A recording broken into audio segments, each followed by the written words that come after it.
After the collapse of the Soviet Union, Chechnya declared independence. This began the war between the two nations. However, their conflict has been on and off for centuries due to political disagreements and differing religious beliefs, since Chechnya is Islamic.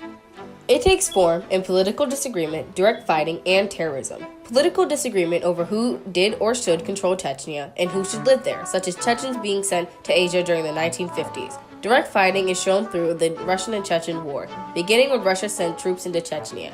Terrorism was an after effect of the war. In 1999, a group of Chechens carried out a series of terrorist attacks in Russia.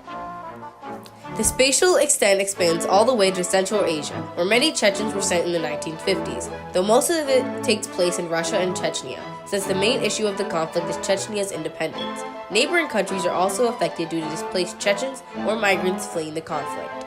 This map shows the Chechen conflict, detailing the movement of Russian troops and refugees. The Russian-Chechen conflict as a whole has been going on since before 1785, but the more modern conflict has been going on since the early 1990s.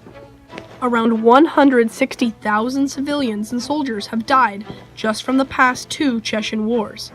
The population of Chechnya is around 1.4 million, and they have been affected as well.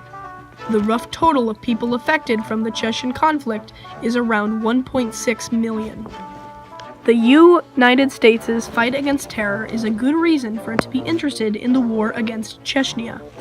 The US could also be fighting in support of Chechnya so that they can overthrow Russia as a global power and control some of the Caspian region, and also to promote religious freedom because Chechnya is fighting for its rights as an Islamic nation.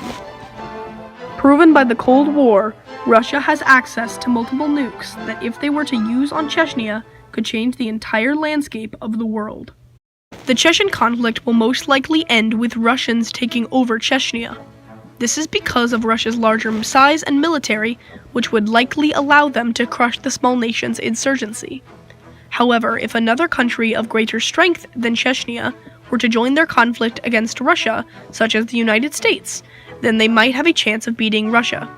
This would also allow the US to have control of part of the Caspian Sea, although it is unlikely America will join this fight, which contradicts the ideas of some Russian extremists who believe the US is already working with the Chechens to defeat them.